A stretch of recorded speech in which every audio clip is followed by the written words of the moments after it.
300 ஆண்டுகளுக்கு மேலாக வாழ்ந்த சித்த புருஷர் தனது புன்னகை மற்றும் அருளாசியால் மக்களின் துன்பங்களை போக்கிய மகான் கோடித்தாத்தா என்று எல்லோராலும் அன்புடன் அழைக்கப்பட்ட கோடித்தாத்தா அவர்களின் ஜீவ சமாதியானது பொள்ளாச்சிக்கு அருகில் அமைந்துள்ள புரவிப்பாளையம் என்னும் ஊரில் அமைந்துள்ளது.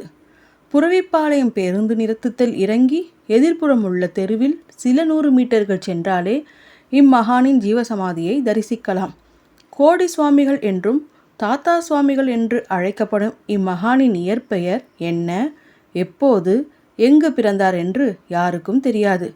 இம்மகானின் பெற்றோர்கள் பற்றிய எந்த விவரமும் யாருக்கும் தெரியாது.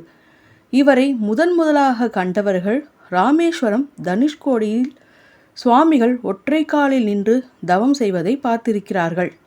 அங்கு கோடி மகான் நீண்ட காலம் தவம் செய்திருப்பதை மக்கள் பார்த்திருக்கிறார்கள். இவர் எப்போது சாப்பிடுவார், எங்கே தூங்குவார் என்பது யாருக்கும் தெரியாது. மீனவர்கள் இவரை தரிசித்துவிட்டு சென்றால் அவர்களுக்கு கடலில் நிறைய மீன்கள் கிடைக்கும் என்று நம்புகிறார்கள். தனுஷ்கோடிக்கு பிறகு சுவாமிகள் திருச்சியில் சில காலம் தங்கியதாகவும் பின்னர் 1962ஆம் ஆண்டு புரவிப்பாளையம் ஜமீனுக்கு வந்ததாகவும் புரவிப்பாளையம் ஜமீன் மாடியில் உள்ள அறையில் தங்கியிருந்து தன்னை நாடி வந்த பக்தர்களின் குறைகளையும் துன்பத்தையும் போக்கினார். சாமிகள் அமாவாசைக்கு அமாவாசை முன்னோர்களுக்கு படையலிடுவதை கோடி சுவாமிகள் வழக்கமாக கொண்டிருந்தார். அவ்வாறு படையலிடும்போது ஒவ்வொரு இலையிலும் ஒரு காகம் வந்து உண்டுவிட்டு செல்லும்.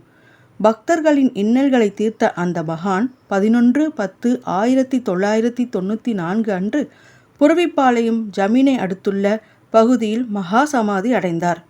இன்றளவும் பக்தர்களுக்கு அவர்களின் துயர் போக்கி அருள்மழை பொழிந்து வருகிறார். மேலும் இம்மகானை பற்றிய அறிய வாழும் தெய்வம் தவத்திரு சித்தயோகி சிவசங்கர பாபா அவர்களுடைய அனுபவங்கள் பற்றி பகிர்ந்துள்ள பதிவு யூடியூபில் உள்ளது. வீடியோ லிங்க் டிஸ்கிரிப்ஷனில் கொடுக்கப்பட்டுள்ளது. மதங்களை கடந்து முஸ்லீம், கிறிஸ்துவர், இந்து என்று அனைவராலும் வந்து வணங்கி செல்லப்படுகின்றனர்.